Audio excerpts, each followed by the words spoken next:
Olá, boa noite. Boa parte dos brasileiros ainda não colocou a preparação correta para a aposentadoria como prioridade na sua vida financeira. Revela a pesquisa realizada pelo Serviço de Proteção ao Crédito, SPC, e pela Confederação Nacional de Dirigentes Lojistas.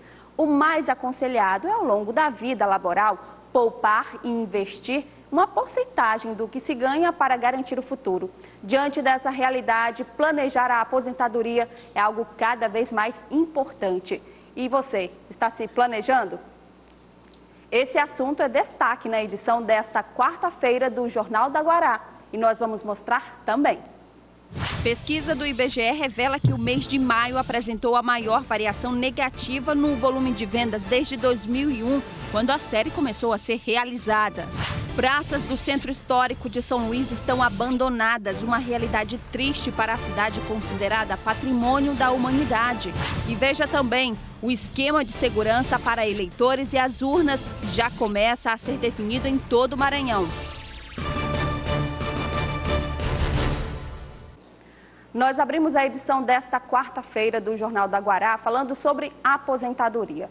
Um assunto que muita gente deixa passar despercebido durante toda a vida e só se dá conta quando chega a idade de parar. Uma tendência revelada por uma pesquisa feita pelo Serviço de Proteção ao Crédito, SPC, e pela Confederação Nacional de Dirigentes Lojistas. Mas na reportagem a seguir você vai entender por que é tão importante planejar esse momento da vida. Nos álbuns, as recordações não são de histórias antigas, não. São de viagens, passeios, festas de aniversário, todas as atividades que ela participa. No grupo de idosos, Dona Maria José não perde nada. Canta no coral, interpreta personagens em peças teatrais e a dança ela também não dispensa. Hoje, aos 76 anos, Dona Maria José é aposentada. Mas essa folga toda só é possível porque ela se preocupou cedo com a aposentadoria. Durante todo o tempo de trabalho como enfermeira, ela contribuiu com o INSS. É muito importante a pessoa trabalhar e pagar o INSS, mesmo que não seja autônomo, mas é muito bom pagar, porque é uma coisa que dá uma segurança para a gente. Pois é. E Dona Maria reconhece a importância do dinheiro que dispõe hoje. Com o recurso, ajuda também os filhos e até os netos. Minhas filhas moram comigo, ajudo elas na maneira que eu posso, neto, porque tem neto também que nós criamos. Nossa personagem faz parte da minoria dos brasileiros que se preocupa com a aposentadoria. A pesquisa que trata do assunto foi divulgada pelo Serviço de Proteção ao Crédito no Brasil e pela Confederação de Dirigentes Lojistas. Os números mostram que 6 a cada 10 brasileiros não se preparam corretamente para a aposentadoria. De acordo com a pesquisa, os motivos mais citados para a falta de planejamento com a aposentadoria são a falta de recursos financeiros para esse fim e o desconhecimento de como começar a poupar. Mas é muito importante saber que para cada caso existe uma adequação. Exatamente, porque a aposentadoria ela não vai depender unicamente do valor com o qual a pessoa pode contribuir. Depende muito do plano que a pessoa tem, por exemplo, com qual período ela pretende se aposentar, com qual valor ela pretende que essa aposentadoria ela chegue. Então, o planejamento não é essencialmente um planejamento financeiro, mas um planejamento que envolve todo esse período até chegar à data da aposentadoria.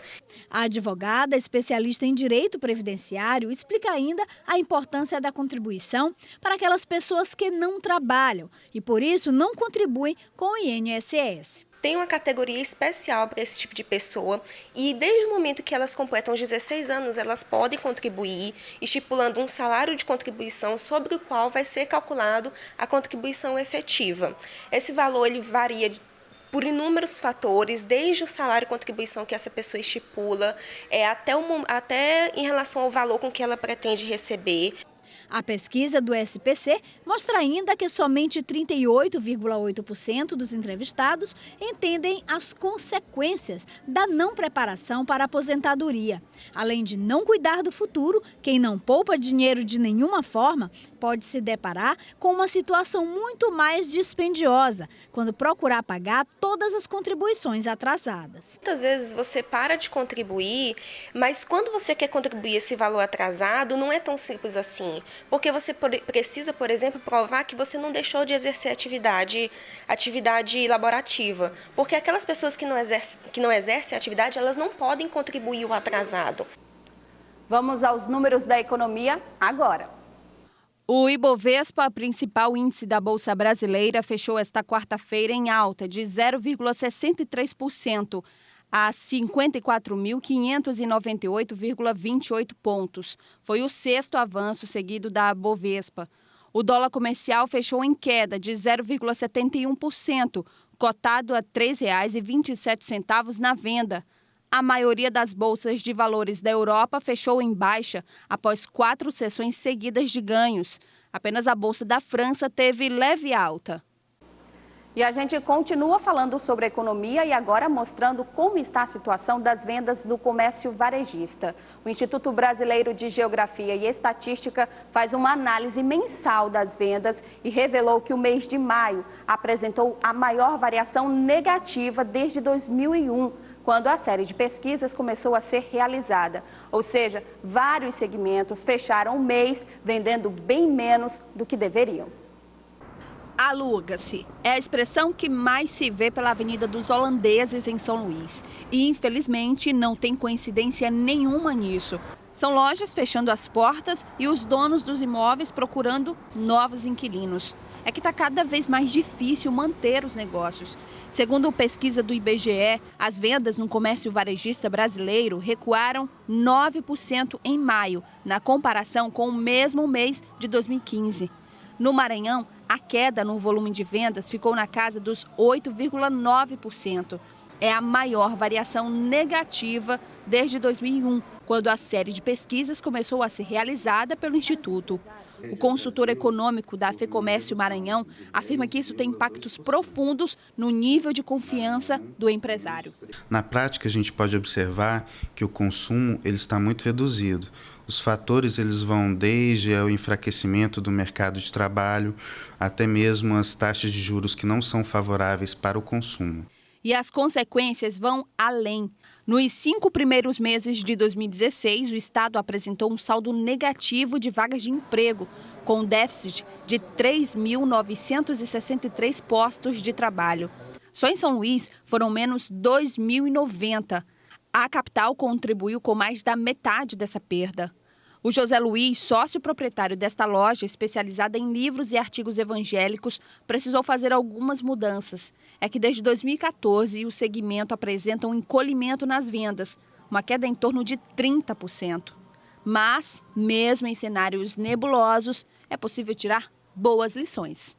Para os empresários, os tempos são de desafios. É o momento de se reinventar, ser mais criativo e, assim, superar as dificuldades, mesmo com a crise batendo na porta. A gente acaba espremendo de alguma forma o fornecedor e a cadeia produtiva como um todo, né? Alguma parte é repassada para o cliente, outra parte é assimilada pelo empresário, outra parte a gente espreme no fornecedor e assim vai a gente para a composição de preço e a gente se manter no mercado, né?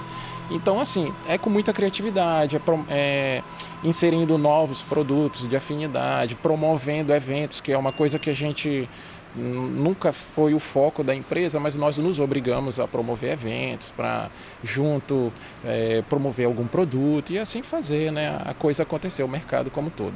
E com esse otimismo, esperar por dias melhores. O presidente em exercício Michel Temer sancionou ontem a lei que determina que a medição do consumo de água em condomínios deve ser individualizada. A repórter Elinalva Cardoso tem as informações para a gente. Boa noite, Elinalva.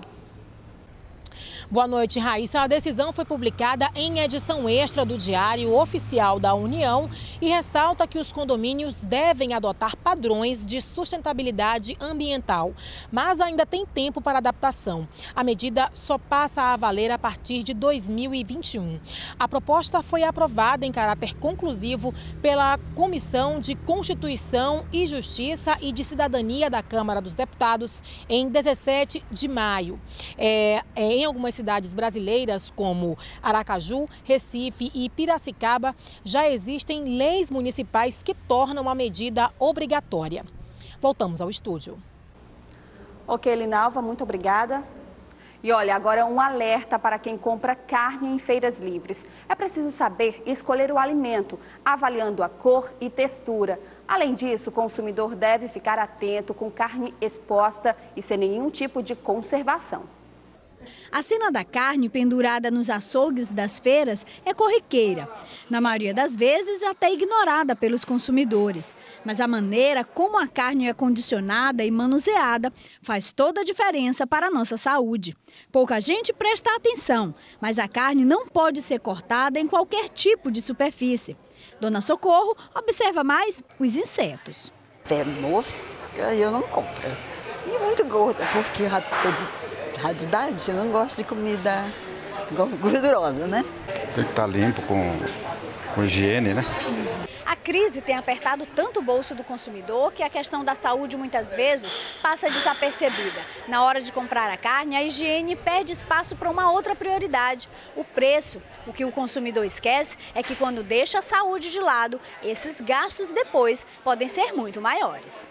O cidadão ele tem de ter uma atenção especial nas 4 fases que a carne deve passar. A primeira é a procedência da carne. A carne tem de ter procedência, ela tem de ser inspecionada pelos órgãos competentes, ela deve ser transportada adequadamente. Caminhões frigoríficos, no momento adequado, é a exposição. Toda a carne tem de ser exposta em frigoríficos e o manuseio é fundamental também, porque é quando ela sofre uma maior contaminação. As infecções são inúmeras. Quando vem à cabeça a imagem de uma praça, a gente imagina um lugar bonito, agradável, arborizado e bem cuidado. Afinal, é um espaço de lazer para as pessoas. Mas não, infelizmente, muitas praças do Centro Histórico de São Luís estão abandonadas. Uma realidade triste para a cidade, que é patrimônio da humanidade. Além de belos casarões, em São Luís tem muitas praças históricas que atraem turistas do mundo inteiro. Elas aparecem no mapa turístico fornecido pela Prefeitura. E se o visitante, por curiosidade, resolver procurar na internet, vai encontrar fotos que mostram praças limpas, organizadas e atrativas. O problema é que a realidade é completamente diferente. Esta aqui, por exemplo, é a Praça da Misericórdia, fundada em 1912. A última reforma feita por aqui deve ter acontecido há mais ou menos 12 anos. E sem os devidos cuidados, é claro que o tempo deixa suas marcas. O mato toma conta do espaço. Aos poucos, as pedras do chão vão se soltando, os bancos e muros estão quebrados e o monumento, que antes era uma fonte, hoje está enferrujado e acumulando água parada. Hoje está esse total abandono, como você pode verificar novamente. Há um certo tempo atrás, o poder público havia dito que estaria praticamente pronto um projeto que logo que desse estaria aqui para fazer a reforma. Infelizmente, nós estamos no mês de julho e até agora nada. E não para por aí. Se o turista seguir este mapa, vai desembarcar também na Praça Odorico Mendes. E vejam só o estrago. A cena do descaso volta a se repetir. Calçamento, bancos e lixeiras quebrados. O mato e a sujeira estão por todos os lados. Praça toda quebrada, toda esbandalhada, que é ótimo. Tá sentada até com minha bebê agorinha. Na Praça do Panteão, que fica bem no centro da cidade, o abandono é o mesmo. Não dá nem para pensar em fazer um passeio por aqui. Diante a essas imagens, qual será a referência que a capital vai ter lá fora? É justamente este tipo de preocupação que as empresas de turismo estão tendo. Sem boas referências, o negócio tem prejuízo. A economia para e, no fim, todo mundo sai perdendo. O jeito é esquecer esse roteiro e ignorar as praças. É bastante lamentável. São Luís é uma cidade histórica e dentro dessa história nós temos alguns logradouros, nós temos algumas fontes e algumas praças que fazem parte da história. Mas, infelizmente, a gente não pode indicar como atrativo turístico devido à falta de manutenção, à sujeira, falta de arborização, falta de segurança. E aí não é um local aprazível para que a gente possa estar levando os nossos turistas e os visitantes da nossa cidade. A Prefeitura de São Luís informou que as praças da Misericórdia e Panteão estão inseridas no Parque Cidades Históricas, segundo o Executivo Municipal, programa de responsabilidade do Governo Federal e Governo do Estado. O Instituto Municipal da Paisagem Urbana informou também que a Odorico Mendes está dentro do conjunto de obras de revitalização de praças do Governo do Estado. A Prefeitura reitera ainda que a atual gestão já requalificou mais de 20 praças nos últimos 3 anos. Agora fica a pergunta, de quem é a responsabilidade pela manutenção, ou seja, limpeza e conservação dessas praças, que, como a reportagem mostrou, estão abandonadas. Não cabe ao poder público municipal a responsabilidade da limpeza pública da cidade, seja de ruas ou praças, sendo elas inseridas ou não em projetos de reformas? Por que esperar chegar a esse ponto, esperando sempre que outras instituições e poderes façam o que caberia à Prefeitura de São Luís?